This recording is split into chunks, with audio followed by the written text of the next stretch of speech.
Sales and Marketing at Frost Media Group.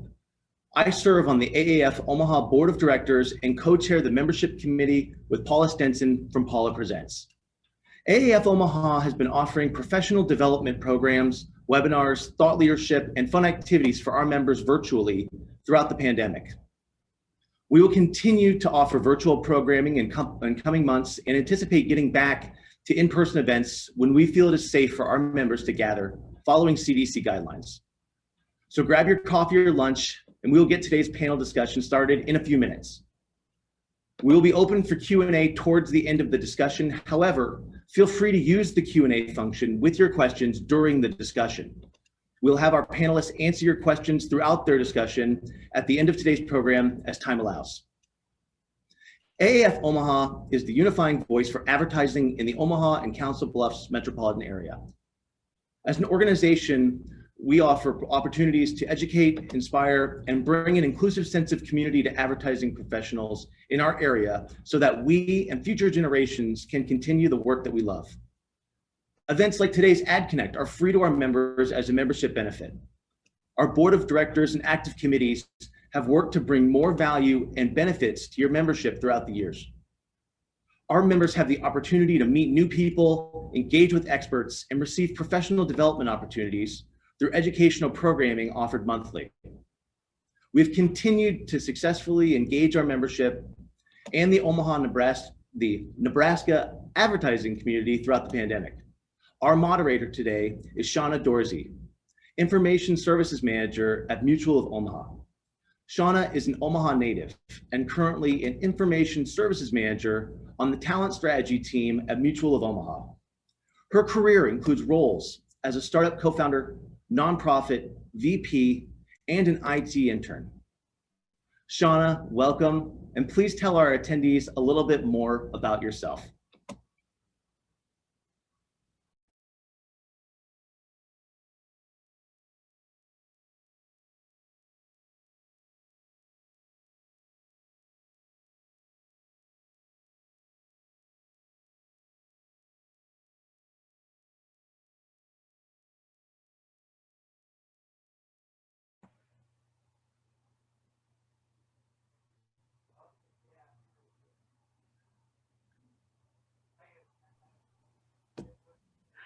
Alec, it looks like we may have lost Shauna. Would you like to kind of go on and talk a little bit about what we're doing today? Absolutely, no problem. So the purpose of today is we're looking for a conversation between the individuals and the panelists that we have selected and have chosen to donate their time. You know, and as I see here, as we get Shauna back, I'd be more than happy to ask each of the panelists to introduce themselves and tell us a little bit about themselves while we get Shauna up, if we would like. And as I see here, the first person that I see is Dan. Dan, would you please introduce yourself to all the attendees and tell us a little bit about yourself? Hello, everybody. I'm Dan. I'm an executive creative director at Arch Rival. Also a mama's boy, son of a Korean mother. Strongly believe in the importance of diversity and inclusion in our industry, which I think we all have to admit has sometimes succumbed to some of the most misguided but well-intentioned examples of trying to do it right. So just happy to be in a position to help try and change that narrative. Awesome. Thank you so much for that. Next on my screen here is Devin. Please tell us a little bit about yourself. Good morning. My name is Devin Owens. My pronouns are she, hers. I'm the founder and CEO of Less the Agency, an advertising and marketing agency based here in Omaha. And I'm really excited to talk today about diversity and inclusion. That is really the guiding principle to all of the work that I've ever done throughout my professional career, whether in the nonprofit sector or now as an entrepreneur. Thank you for that. Next on our list is Fernanda. Please share a little bit about yourself. Hi, everyone. I am Fernanda. I am a marketing analyst at Physicians Mutual. My role involves analyzing all of our marketing performance and managing our paid efforts in the digital world. And by night, I serve on a couple of boards in the Omaha community, D&I is a very important topic to me and close to my heart. So really excited to be here today and talk more about it. Awesome. Thank you so much. Were we able to get Shauna back?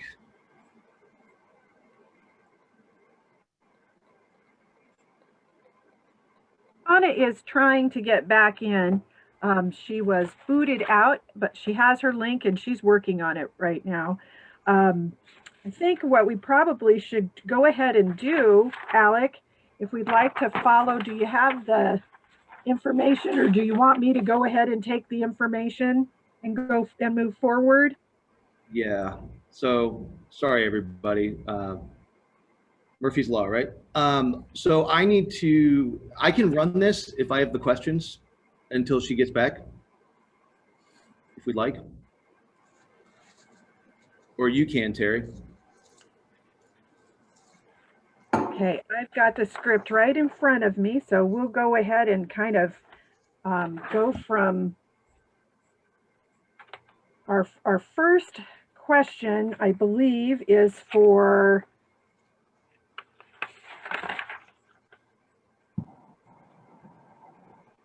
welcome back, Shauna.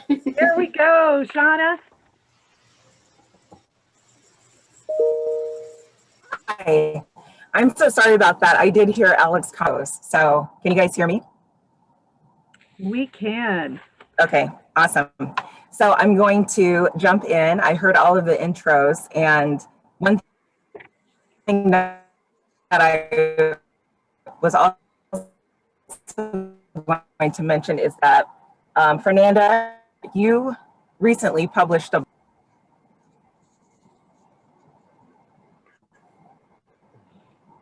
if you heard me. Fernanda, did you hear that? Shauna, I think we're having some tech difficulties.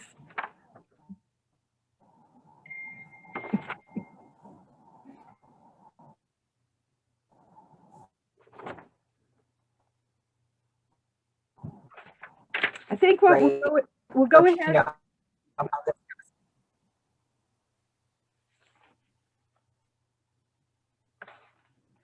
Shauna, I'm sorry. I think we're having some technical difficulties, and we'll go ahead and start in with the questions.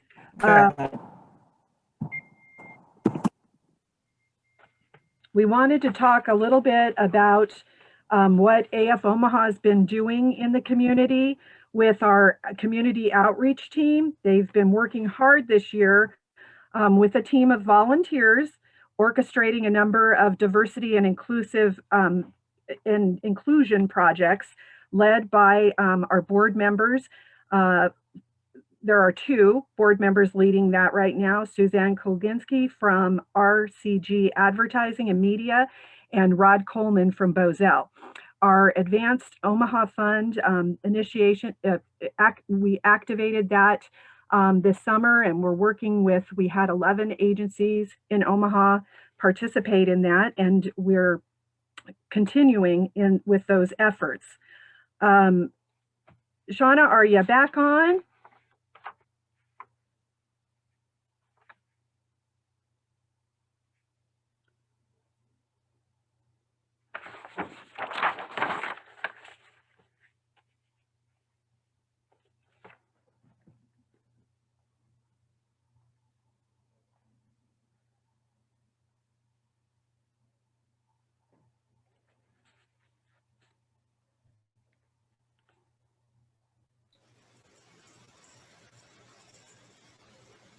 Alec, do you want to go ahead and start in with some of the questions? Yeah, I will. But Terry, if you can, send me over the questions, send me over the email, and I'll conduct this. I'm trying to look for it and I can't find it. I really apologize. Did not have that in front of me.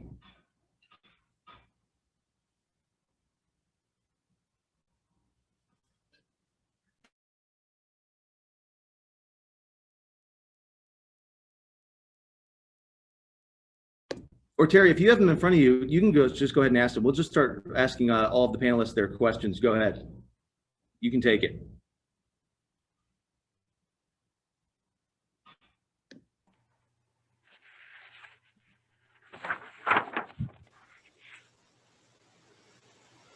Thanks for your patience, everyone. I think at this point, everybody is used to some Zoom snags. So thanks for bearing with us.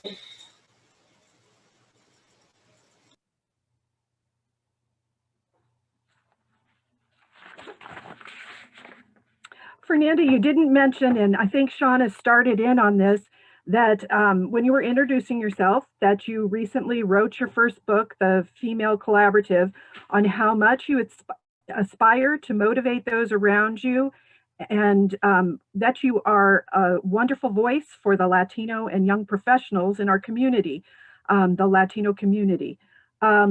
Diversity in advertising is a complex issue. We're increasingly becoming more and more diverse in America. Recent data shows that growth among racial and ethnic minority populations outpaces that of Caucasians. It's vital for marketers to know their audience, and we need to remember that diversity extends beyond race alone. Fernanda, can you tell us, what does inclusive marketing look like? And how has inclusive marketing changed over the past few years in a way that actually represents present day society? Yes, absolutely. So I think that latter question addresses the first question in a certain way. Diversity has changed in just that, in that it's no longer just about race. I read something that stuck with me, and it said diversity is the what and inclusion is the how.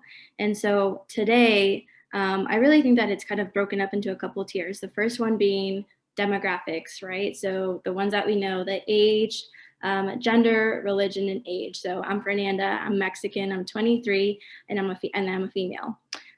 But then now we kind of have the second tier that has evolved, and it's about psychographics, it's about lived experiences, it's about different perspectives. So if you and I were to have a quick conversation, you might learn that I am a millennial, I am an immigrant, I'm a first generation college graduate, I'm a sister, I'm an author, I'm involved in the community, etc. And so that really is how diversity has evolved in today's world. It's not only about looking inclusive, but it's about sounding inclusive too. And so we have to pay attention to all of the things when we're creating our content as marketers. And in advertising, it's about tone. You have to consider the context. We have to be intentional with our language and ensure representation in a way that is truthful and honest. And so something that's especially helpful to me is remembering that implicit bias is alive in all of us. And so I think a lot of companies that are really excelling in their D&I efforts today are having those conversations and are having those brainstorming sessions, and they're doing things like asking people, what is your preferred terminology?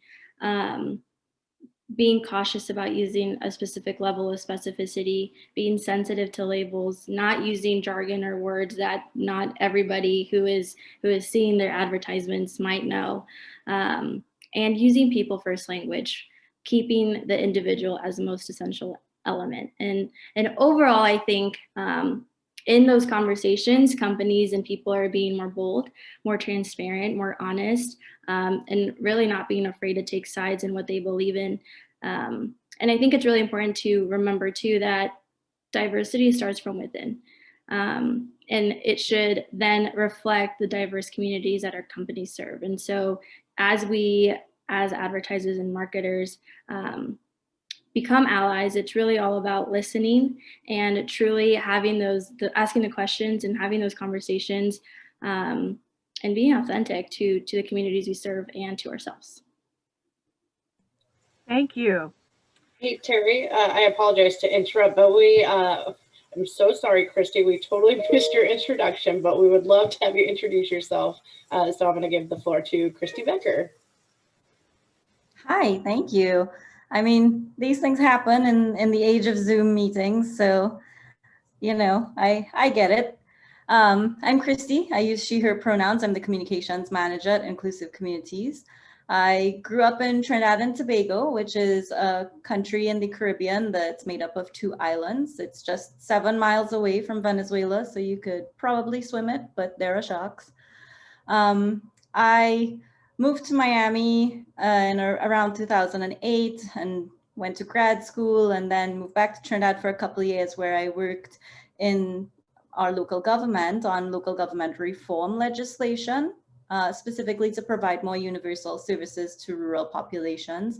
And now I've wound up in Omaha. I started at Inclusive Communities as a volunteer table facilitator for Omaha Table Talk, and became a contractor at the start of COVID physical distancing, and then moved to the communications manager role in July.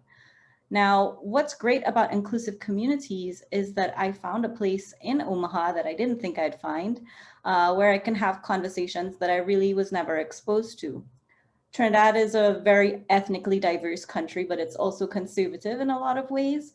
And I'm not sure how many of you have been to Miami, but it's a fundamentally different experience to the one in Omaha. So when I moved here, I had a good deal of apprehension about not being able to fit in. So to find an organization that was really doing the work around creating cultural inclusion, that really attracted me. And so the Inclusive Communities team has given me a great sense of belonging. And what I love about the organization is that I'm constantly learning ways to be better and to do better. Thank you. To follow up from the first question that we were discussing, what are your thoughts on inclusive marketing and does it matter in our advertising efforts today? I'm going to call on Devin and ask her for some comments here. Yeah, there are some really great comments from Fernanda, so thank you for that. I think she said something really powerful, that advertising and marketing is about looking and sounding inclusive, but I would also add that it's about being inclusive. One of the things that's really important to me as a founder of an advertising and marketing agency is making sure that my team is ethnically, racially, gender identity, all of the things diverse. So that way, when we're telling stories, we can authentically tell them from a place of lived experience. So that's something that's really important to me. And I was also thinking about, we're seeing a lot of messaging right now around Black History Month, but also just seeing a more increased use of like slang and like African American vernacular, English, which is AAVE as a shortened word. And so those are things that sometimes I will see brands that are represented by an agency or company using, but then when we look at the demographic of who is telling these stories, it doesn't look like the language that's coming out. So a lot of times, and I think someone mentioned this earlier, there are some really, really well-intentioned folks behind the work, more than qualified, more than able, but a lot of times they don't have that lived experience. They don't have that personal connection or touch in order to really know how to appropriately use a certain word or series of words, and are kind of writing this hype of pop culture that could be driven by BIPOC folks, which is Black, Indigenous, or people of color. So just making sure that we're authentically showing up and not only looking and sounding, but making sure that we're bringing folks of color into the room to tell these stories and build brands. Thank you, Devin. Christy told us a little bit about inclusive communities in her introduction. Christy, can you tell us a little bit about the LEAD diversity program and how advertising and marketing leaders can benefit from this, from Inclusive Communities is offering right now? Sure. So Lead Diversity is a year-long leadership development program that aims to promote DEI, diversity, equity, and inclusion as core competencies in our leaders. It was launched in 2019 in partnership with OPPD, the Greater Omaha Chamber of Commerce, and the Business Ethics Alliance. And it's designed to create a network of leaders across the community who can be the bearers of culture change in their organizations and in their various social communities. And after going through the program, our graduates, who we call advocates, they are now in this really great vantage position for recognizing the areas of need when it comes to DEI and creating opportunities and solutions that build and foster that inclusive culture. So that's an area that marketers and advertisers can really benefit from in going through that program. Lead D isn't our only business offering. We have a range of customizable workshops and programs that cater to the needs and size of an organization. And we also have our community table talks, Omaha Table Talk and Queer Table Talk. And those bring crucial and sometimes difficult conversations into a brave, open space. And we also have youth programs like our Inclusity camp program for high school delegates. And really what we see is that our youth programming and that inclusivity is informing what our advocacy and what our work really has to be, because young people are showing us what they need inclusive culture to look like. And they're showing us how that needle is constantly moving. So it means that us working on diversity, equity, and inclusion is never going to stop. It's a process that we all need to keep doing, we all need to keep working at, and we need to keep doing it better. So for us to talk about inclusive messaging, we have to start from that point of recognizing, one, how much power dialogue leaders have, and then ask questions like who's missing from this conversation and how we bring them in. So it goes back to what Devin was saying, that it's not just diverse representation in your content, but also in your hiring and your creative positions and your management positions. And so one analogy you've probably heard is diversity is being invited to the party, inclusion is being asked to dance, and equity is being on the party planning committee. So it's really about understanding that DEI has to happen in all spaces, not just your final product or your message, but every step that you take along the way to get there, to shape that message and to disseminate it.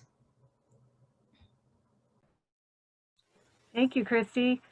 Dan, as a Trend Smart creative director and agency leader working with and for regional and national brands, share your perspectives as a young culture expert.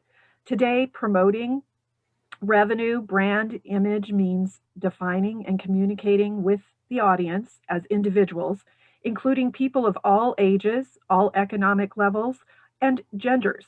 Ultimately, the key to staying competitive lies in providing diverse content for diverse audiences in a way that actually represents present-day society. Dan, what are we missing as a culture in 2021 when it comes to our marketing and advertising practices? And why does and should diversity in marketing matter so much? Thanks. I think, first of all, what are we missing? Advertising does a good job, I think, compared to most industries, of taking risks and ensuring that there's diversity in the output. We've all seen the rainbow representation you often find in a TV spot, right? There's the white family, they're having an outdoor party, and their friends happen to be Black, Asian, gay, Latinx. And that's an idealized scenario. And that's obviously ultimately where we want to be. And that's great. But it can border on tokenism and ultimately shallow at best when it comes to what is true diversity. But our jobs are really hard, right? As marketers and advertisers, we have a 15-second spot, we have a half-page ad, we have a banner ad. Like, we have these really limited contexts in order to convey certain ideas. And it's tough to showcase diversity without remaining that shallow. But I think where we could really improve comes from the input. And some of the panelists here have already kind of touched on that. Like, how can marketing go beyond just simple diversity and achieve true representation? Marketing that's conceived, executed for and by those of diverse cultures and perspectives. Otherwise, it is going to run the risk of coming off inauthentic. It's going to be shallow. It'll be stereotypical. It might be cliche and not representative. And this is something that admittedly we struggle with as an agency, right? So we're a youth culture agency. We really believe in like understanding and make a study of Gen Z, but most of our workforce is millennial. So we're already kind of going through that ourselves. Like, how do you represent something that you are not? our biggest client is Adidas. You know, we deploy a richly diverse agent and ambassador community of hundreds of agents to sell a product. As we all know, Adidas, their brand image is centered almost exclusively on Black culture, but as we know, Adidas is principally white, and our core company is mostly white. So for us, the obvious solution is to hire diversity, right? That's the obvious solution. That's more of a long-term solution, though. In the meantime, we just try and create as much representation as possible. So just basically get out of the way. Like, how can we hire diverse directors or artists, let them handle the creative, and rather than us dictating it to them? How can we just make sure that they're part of the process all along the way? Because if we can't represent what we look like, then we can at least, you know, hand over the keys and empower them with some of that ownership. And that way it's just much more authentic. It's more appreciation over appropriation. But of course, long-term, we need to create more representation within our companies. I'll share an example that we found. A lot of you guys, maybe as companies, are going through your hiring practices, right? We need to hire more diversity. So one of the first steps is going through your job descriptions, your JDs, and kind of going, is there any bias that we have within these perspectives here? And we did the same thing with our Hollister program. So Hollister, as an agent program, they're looking for a bunch of, you know, buoyant, high personality high schoolers across the nation who kind of represent that summer lifestyle. And so part of our job of figuring out whether they're a good fit is to go through their social accounts and find, do they represent that summer lifestyle? And we found that the JDs, there wasn't anything in the actual written job description that would create any bias.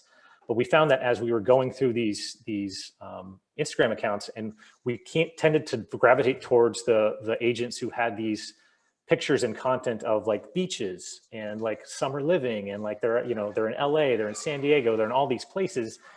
And we tended to discount those who may not have that same opportunity, right? There's that kid in inner city Chicago who's, yeah, their pictures may not show beaches and sun and things like that, but who's to say if they didn't have access to the same, you know, either socioeconomic status or geographic access, that their content would be just as strong. So we realized, oh, we need to look at quality of content and character and personality and all these things, and not just kind of shallowly looking at what do their pictures look like. We took the summer lifestyle too literally, and that kind of changed our hiring practice there. So that's just an example that we've kind of realized that, man, we couldn't find anything that was directly biased, but when in the practice and execution, we did find that we weren't looking deep enough.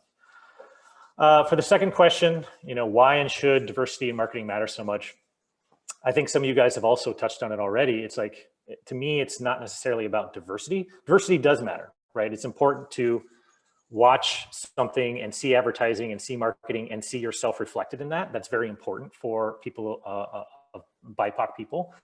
But that's only that first step. Like, it has to be, in comparison to representation, diversity isn't enough. So like, we have to have diversity behind the camera, at the desk, in the writing room. We need representation truly, because that's where these diverse perspectives are really going to come into play.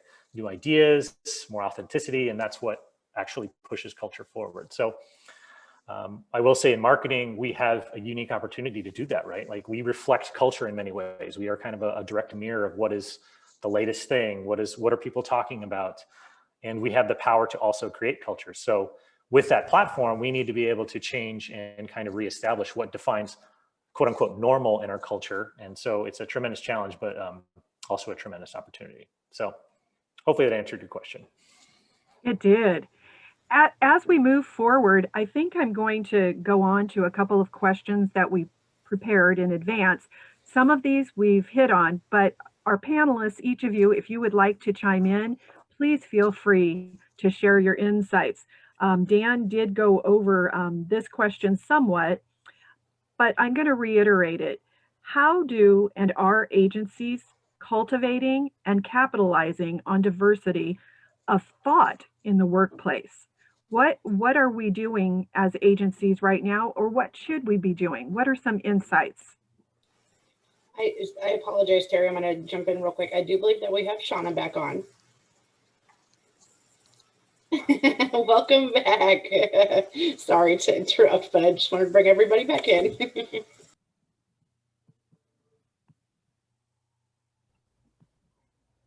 I can take a stab at this question. And I mean, I could start off with the whole business spiel about how diversity benefits your bottom line and those kinds of things. But I also think we need to move past the commodification of diversity, so to speak, and interrogate like why we do things, why do we do them this way, and what's the purpose behind it. So when you make your space more inclusive and you invite those thoughts to the table and you invite those minds to the table, what you're doing is welcoming that diversity of perspectives, and you're creating an environment where dialogue and the exchange of ideas becomes easier. And you know what, that helps to build the continuity that you're creating as a brand, that you're creating in your public facing image. It leads to better problem solving, but it also does something else, because when you're allowing people to show up as their authentic selves, it takes so much of the extra emotional work that they have to do to show up every day out of the equation, that they can also show up as their best selves and their most productive selves, and you know, their biggest problem solving selves. And that really benefits the work that you're trying to do and the message that you're trying to create. So, you know, I think agencies that are really recognizing that diversity of thought in those meaningful ways are the ones that are going to be more successful as we move into the future and as we move forward in advancing inclusive culture. Yeah, and to piggyback off that, I think that for us, you know, an example of like, so we have access to these agent teams, which do represent a lot of diversity geographically, you know, gender, BIPOC status, like, and we recognize that the products we're selling are to people like them. And so we know that we don't have the answers. So our solution is to, rather than just pay them because it is a paid position, we bring them into the process. So we actually bring them in, whether it's a focus group, whether it's bringing them actually like treating them like an employee, like you're going to sit in on our brainstorm, you're going to sit in on our meetings, and just try and make sure that they're part of the process, because we're only going to know what we know, right? We know advertising, we know coming up with creative ideas, we know how to like tackle a brief, but we don't know their experiences. And you guys brought that up earlier on the panel too. Like we don't have that life experience that's going to help us create something that is truly authentic. So we just try and make sure that our agent teams are part of the process as much as possible, whether they're giving us insights from the fields or whether they're actually helping kind of brainstorm against certain things with us. Knowing that we lack that diversity in our own culture and workplace, I think for us, it's just a matter of bringing people in and helping them be part of the process in order to create that diversity of thought. And I think Christy, you know, mentioned something that was really good about the culture and, you know, in which you are bringing folks in. I think it's one thing to have numbers or specific goals around like, okay, we want to bring in more people of color. We want to bring in more people who identify this way or are a part of this age group. But if there's not a culture which they can safely show up as their authentic selves, your retention is probably going to struggle. And that's something that even as I've, you know, in the very early stages of building an agency up is like, how can I make sure that my team can show up as themselves and as their best selves as we're continuing to navigate through a pandemic when we're all working remotely or working very physically distant from one another? What does that look like? What is the work-life balance? So I mean, last week I made the decision, a very quick off the cuff decision, to close Fridays, like just have a little bit more time to rest and disconnect, because the line between work and home and personal is just so fuzzy these days. I know for me, it's really tricky to put the phone down and not work or be engaged in some way. So like, how are the folks that are working for you or a part of your team made sure that their voices are heard and that they're taken care of? And I think that's one of the most very basic things that we can do, but it often gets overlooked because it's not as easy to put that into a strategic plan to talk about what those goals are for the culture of the organization or company. So as a follow-up to that, and thank you everyone for your patience today while I work through connectivity issues. A follow-up question from the chat was, can you talk about any social media campaigns or marketing campaigns that your companies have run or you're planning that combat racism?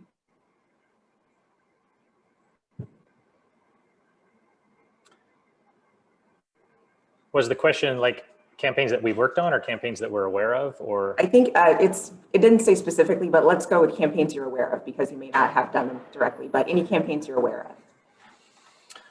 of. I think for us, the thing that was really interesting, because Adidas is one of our biggest clients, we were really involved and hyper aware of like what Nike was doing, what Adidas was doing, particularly when we did like the Blackout Tuesday and then like Black Lives Matter really kind of took off, and seeing the response from different companies and seeing how they differed was an extremely telling kind of exercise. And I think that knowing Gen Z is very, they understand what is bullshit and what is not. And so they were very quick to understand who was putting out bullshit and who was actually being real. And I think for us, what was sad for us as a company is seeing Adidas, when what they did felt a little bit bullshit compared to what Nike was doing. So you guys know Adidas, globally, they are a German-based company. There's a lot of bad news coming out of Germany in terms of like representation. And the clients in Portland actually, or the employees were actually picketing and were picketing. We couldn't even get a hold of our clients because their employees were picketing for like a month and a half because they didn't feel like the words were being matched by action. Contrast to Nike, where yes, Nike still has a lot of issues and a lot of things that they're getting past, but they at least backed up their words with action. They were contributing money. They were reinvesting into all these resources internally that kind of changed their practices. They were getting rid of people who they knew had serious problems in the past. And so I think a lot of Adidas people, employees saw that, and we saw that, and Gen Z and the audience saw that. And they're going to remember that, particularly the consumers. They're going to remember which brands really brought it and which brands simply kind of capitalized on it and just kind of, well, we need to post something, so let's post something and check the box, versus the companies that truly like were looking at it from a standpoint of, no, this needs to change, and here are the things we're going to do it. And I think, you know, like Patagonia is one, and a great example of like types of companies that are really putting their money where their mouth is. Ben & Jerry's, ones that are just really putting these big stakes in the ground saying this is wrong, and we're not afraid from backlash on either side to say that this is wrong, and we're going to really put action to it. And I think people will see that, and people have seen that. And of course that affects bottom line, right? That affects when I'm going to go to the Foot Locker and I'm going to choose between an Adidas shoe and a Nike shoe, and I don't have that normal brand affinity. I'm going to pick Nike because Nike's the one that's putting, really putting social justice into action. So that was something that we understood and saw as an agency. I love those points, Dan. I think a great way to break up inclusive campaigns is some are their whole intent is to break stereotypes. And then others are really aiming to reflect and embrace people in the real world. So that's, I think, what some of us were saying about having the production, or even the production team and the people in the back end tell their stories so that we can relate to the audiences. I know that at my work, something that we have started doing is doing employee spotlights, and they have reassessed on. So I couldn't speak to the agent side of it. I work in a corporation, so it's a little bit harder, I'm sure some of you know, to really implement all of these awesome ideas very quickly because we have 10,000 employees in our offices, right? But doing an internal audit and acknowledging all of these different groups, I think. And I'm a part of the young professional group. So we are out here making waves, demanding change. I think, Dan, you just mentioned millennials aren't out here too. You know, like we can be very easily be told, oh, we care about what you think and we really want you guys to voice your opinions. Okay, give us the space and the time to do so. And so we are asking, this is internally in my company, but then also just in general, like I think you hit the nail on the head when you said that millennials aren't going to take any of the fake stuff. We know who you are. Because of the digital world that we live in and social media, we've been following you for a long time, and we're gonna know when you are all of a sudden just trying to, like you said, check a box or not. So I think it's very possible and very out there. And again, I would say that it goes back to having those conversations and really doing an internal assessment of okay, what aligns with our values, and not just what's everybody else doing, let's do it too.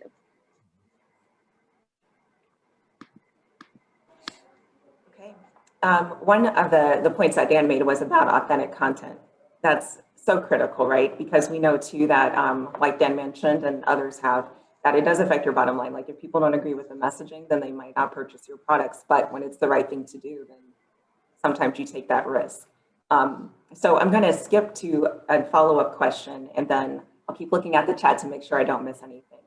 But while surface attributes such as race, gender, and orientation provide visual markers of diversity within a group, deep level diversity is largely invisible, as we know. So true diversity brings together people who think and approach challenges differently. Is your, let's see about this. So is your project lead happiest in front of a whiteboard facilitating a discussion, or is that person a brainstorming genius? So this is an interesting question. I'm reading it as it is and just thinking about how we're thinking about true diversity and getting the right people at the table. So it might go back to something Dan was talking about with inviting focus groups in. But how do we do more of that and make sure that these diverse perspectives are included in the conversation?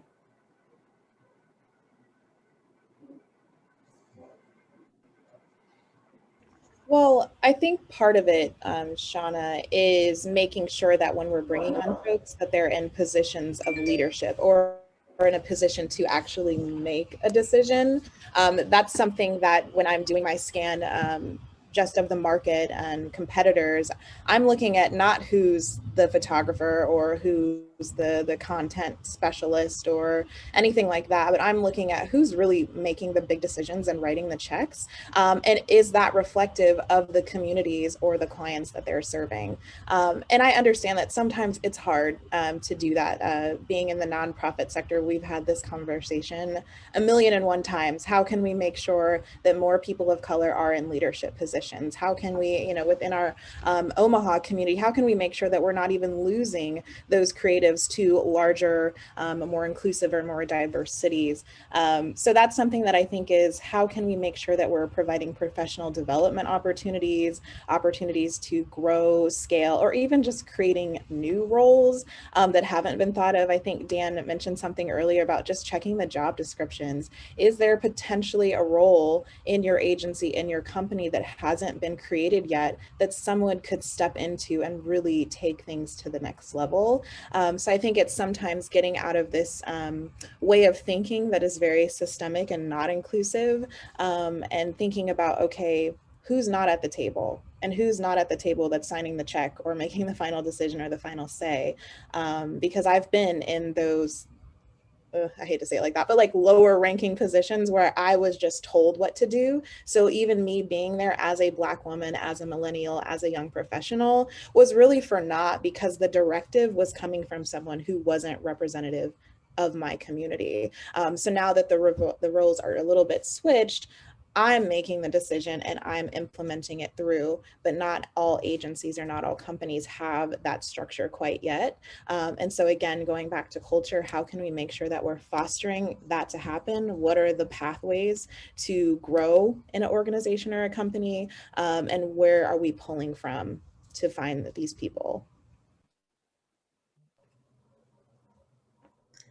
And following on from that, it's really important that when we talk about diversity and when we talk about inclusion, we recognize that, we recognize that invisible aspect of it.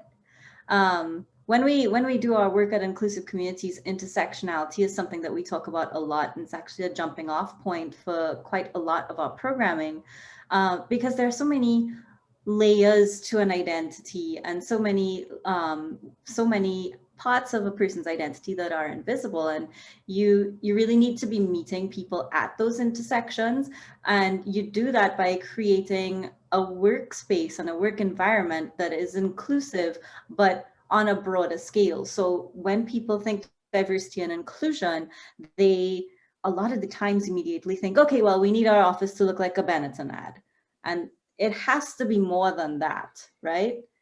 Because if that's your sole criteria, then you are just checking a box, and you're not really invested in what it is that you're doing. So rather than then going in that route, you need to figure out how you're really making your space accessible, how you're making the inputs that go into your projects truly inclusive. And, you know, if that's something, or that process and that level of inclusivity is something that makes people uncomfortable, or maybe like invites feelings of fragility, then there needs to be some internal unpacking at an organizational level as to why that is and why that creates a challenge. And then how do you overcome that challenge, right? And Christy, I think you mentioned early on that this is work that will never be finished, right? There's always going to be something more that we can do. So that's extremely helpful. I am looking at the chat, and we don't have any additional questions, but I did want to open it up to the panelists to see if there's anything else that you'd like to share, because I know we don't always ask all the questions and cover all the topics that you think are important for people to hear. But any additional insights or thoughts you'd like to share with the audience? I think the one thing that I'll share is, you know, it's difficult to solve the hiring issue, right? We're trying to hire and get more BIPOC representation into our industry, which is, it is pretty poor. You know, we have offices here in Lincoln, we have offices in Portland, they're very white communities. And so for us, the struggle is just, how do you do that? How do you find that? And one of the things that we're trying to do is just trying to create more interest in the creative industry in general, and starting as early as high school. Because I do think that there is a huge disconnect between, particularly, for example, Adidas. I feel bad to keep throwing them under the bus, but just the idea that, like, you know, Adidas, again, they sell a product that, you know, that focuses on targeting the Black community and leveraging Black culture, Black influencers, Black artists, to sell to predominantly white kids in many cases, like, and represented by white employees. And so how do we show the BIPOC community that, like, this is something, this is an industry, whether it is the sneaker industry, whether it is the creative industry, whether it is advertising, marketing, whatever it is, it's some sort of derivative creative industry, film, for example, that there are opportunities available. Like, you have the ability to be a part of that culture.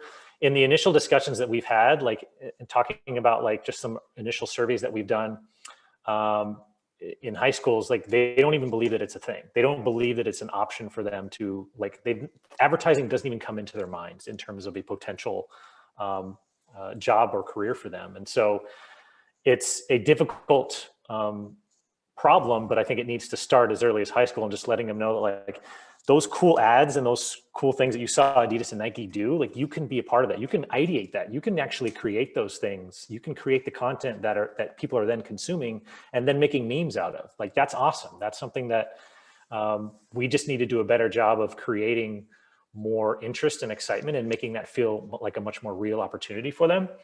And so that's something that we're trying to do. We're actually partnering with the Bay and Lincoln to kind of try and create just a new way of thinking around creative and creativity in the creative industry, because otherwise I don't think we'll ever solve it. You know, it's like, to change the overwhelming number of white people that we have in the areas we live, that's something that is very long term.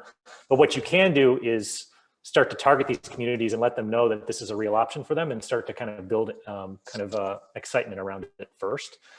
Otherwise, I don't think we're going to be able to solve it, other than, you know, reviewing hiring practices, doing a lot of the short-term things that we are now.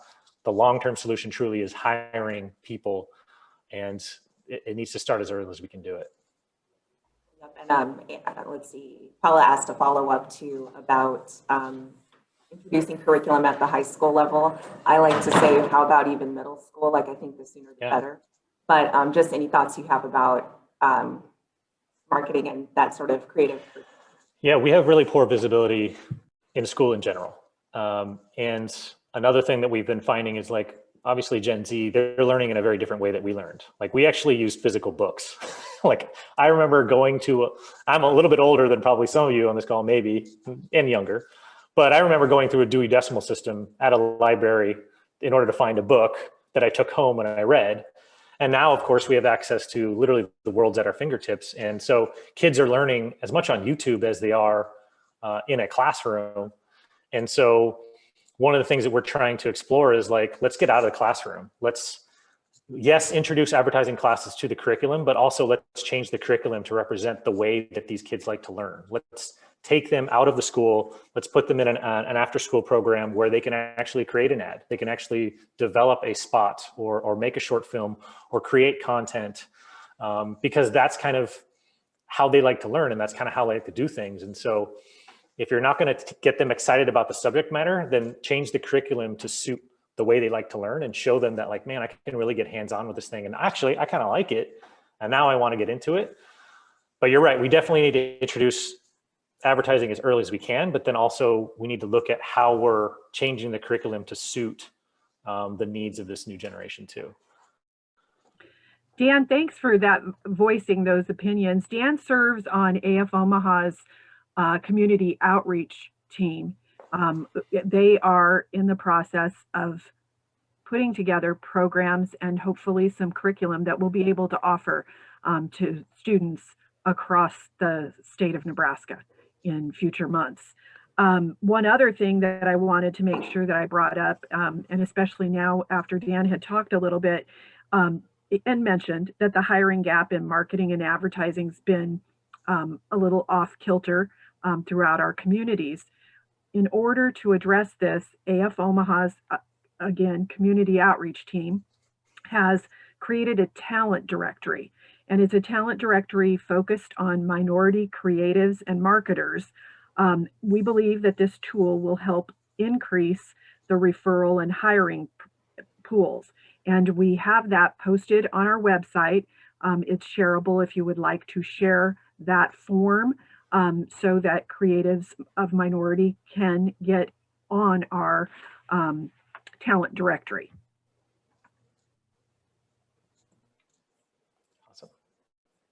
Thank you for that. I am switching to one more question, and I need a reminder about how much time we have left, because this one could take a little while, but I think it's an important question to ask. So this is in the chat as well, but someone has asked about personal experiences in the workplace, about experiences of racism in the workplace.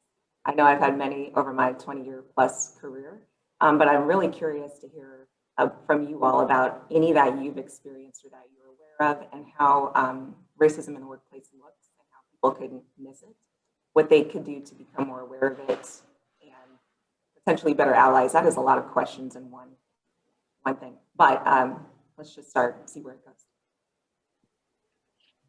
I would say ask me.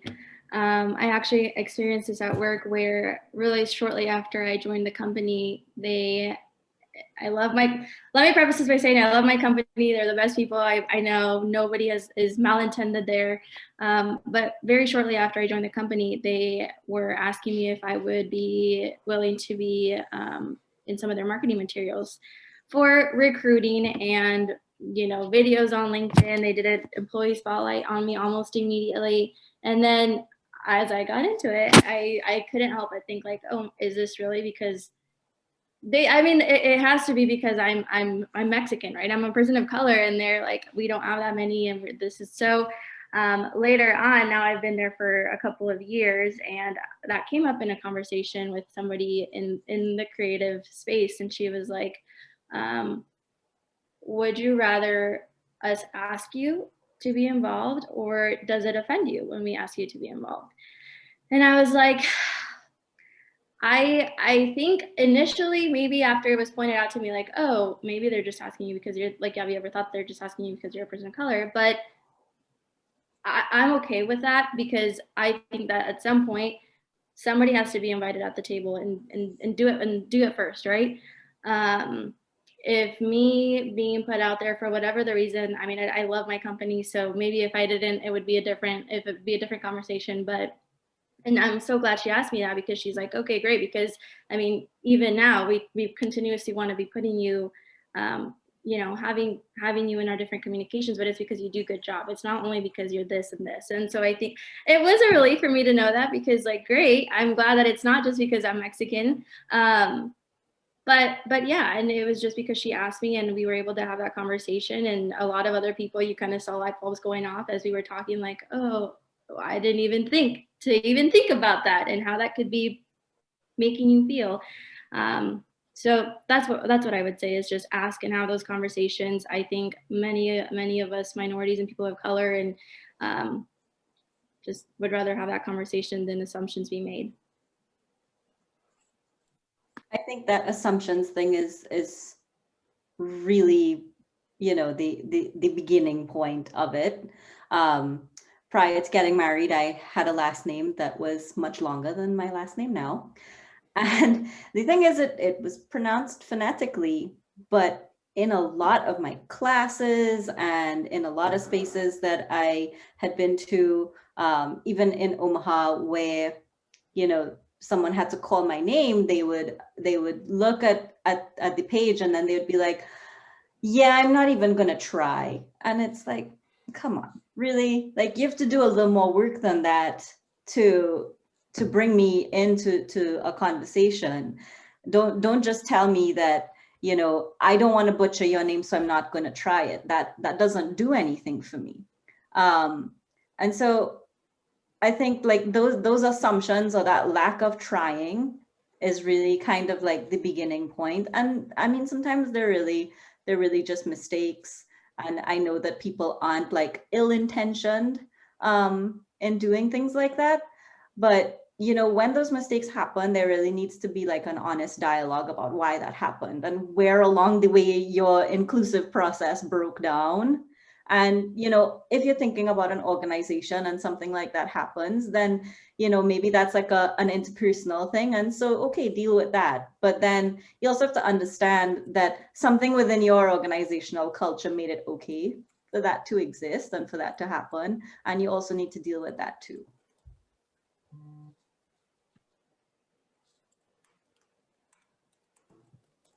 I had a follow-up to the question about the curriculum and partnering with educators. So like when I think about advertising, this is in the note that I think about Mad Men, like I'm sure many of us still have that image in our mind. But how do we help educators also see this as a viable opportunity for students? I know we've heard a lot about tech over recent years, but the creative space is extremely important. It drives sales, obviously. So any thoughts to get educators excited about this in addition to our students? Yeah, that's a great question. You know, it's true, they are limited in resources, and like the programs that we're talking about that actually take the kids out of school, of course, they're funded. You know, they're funded by people who believe this is important. And so that makes it easy. But in terms of like the existing curriculum and the teachers and how limited the resources are, I think it just starts with knowledge of the process behind what goes into creating something amazing, something that you laughed at on TV, some sort of, you know, creative that you saw. I think a lot of people have the idea that in advertising, it's just a bunch of frat guys go in a room and throw paper airplanes and drink, and all of a sudden creative comes out on the other end. And that's just a very, you know, old school way of thinking. There's a lot of skills that are put to the test when you're putting together, you know, whether it's a TV spots, whether it's a campaign strategy, you know, there's writing, there's creativity, there's, you know, filmography, there's photography, there's like all these things coming into play. And then of course I can't forget the account side. The account side's like managing relationships and, you know, just making sure that everything is strategic and on brand and on brief. Like being able to have an insight and have the curtain kind of pulled behind what actually goes into creating some of these things that you loved, I think would be an eye-opening thing for students. One of the things that works really well for us is simply open houses, like having these kids actually visit our office, which obviously COVID now makes that a little bit tougher, but it was a very popular thing because they're able to see, okay, this is an advertising agency. Advertising offices tend to be pretty interesting, right? There's a lot of fun things going on. It seems like this space where they can finally start to put themselves in that position versus this kind of like alien thing that seems far away. So anything we can do that just makes what we do a little bit more approachable, I think is going to help them without taking too many resources, right? If it's a simple field trip and a talk about, hey, here's something that we did, let's take you behind of how we created this campaign that you guys just saw, and with all the pretty pictures and whatever, here's actually what into creating that. Just pulling back the curtain, I think it would be a huge way to kind of introduce them to advertising and marketing. Yeah. This has been a great conversation. There was another follow-up question for Fernando about your experience and if they would have approached you differently, if that would have helped as far as if they would have said, we want to celebrate your culture, would love to invite you into this campaign. Would that have made a difference for you?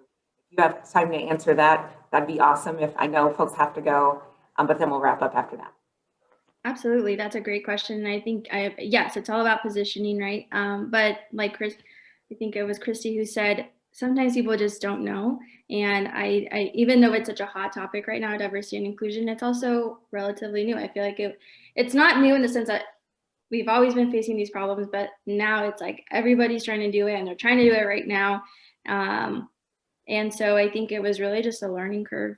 But yes, if today they were to ask me again and they were like, you know what, this is our intent, absolutely. I would be even more excited to participate. Awesome. Well, thank you all for your time. Devin, Christy, Dan, Fernanda. Am I missing anyone? Looking at the screen. Nope. And Alec, Terry, and Paula, thank you so much for inviting all of us to get together. And I'll end there. Terry, is there anything that you wanted to, or Dan, or any folks wanted to share? Alec has a few closing comments. Well, again, thank you, everyone. There he is. I'm here. Yes, no, thank you. Thank you, Shauna, Fernanda, Christy, Devin, and Dan for taking time today for AdConnect. Your thought leadership in today's session has been valuable for all of us as we work to achieve. Sorry, I lost my place. I'm sorry. Your thought leadership in today's session has been valuable for all of us as we work to achieve inclusive outcomes in the work we produce. As I mentioned earlier, our board of directors and membership team have been working to bring creative events, conferences, and new special events, along with webinars and virtual programming to benefit our members. Speaking of membership benefits, we have 2 member perks to award today. Michael Johnson from the Greater Omaha Chamber and Kim Geyer from the Creative Center have both won $5 gift cards thanks to our member perks from Godfather's Pizza and Flagship Restaurant Group. Kim and Michael, your gifts will be mailed to you. Today, we would like to thank our elite sponsors and members from Centro and Woodman Life for their generosity to the AAF Omaha throughout the years. Our sponsors allow us to continue to bring professional development and educational opportunities to our members and the Nebraska advertising community. If you're looking for sponsorship opportunities to reach our advertising, marketing, and communication communities, contact the AAF Omaha office for a lineup of opportunities. Mark your calendars and plan to join us for upcoming events. In 2020, we learned to expect the unexpected. But in this industry, the party doesn't stop. And all you'll need for this year's American Advertising Awards Nebraska show is the password for Thursday, February 18th virtual event. Registration is open at getthegreenlight.co or visit aafomaha.org for a link to register for the virtual event that will be shown on Facebook Live. AAF Omaha's virtual book club ad reads scheduled on Thursday, February 25th at 5 p.m. Join us for a lively discussion on this month's book, What's the Big Idea? As we explore some of the most memorable advertising campaigns ever created, shaped by the one and only George Lois, our featured author. George Lois is an advertising giant, shares wisdom on everything from idea creation to account management. Marvel at and learn from the man who coined the phrase, if you've got it, flaunt it. Again, thank you to Shauna, Fernanda, Christy, Devin, and Dan, to our sponsors, Centro and Women Life, for joining us today for AdConnect. And if you do have any additional questions or any other further comments, please feel free to go to aafomaha.org, reach out, email, and we'll make sure and get some of your questions answered today, as we did lose a little time in the beginning, but thank you for your patience. There was a lot of good information here, and we may be looking at a part 2 coming up as well.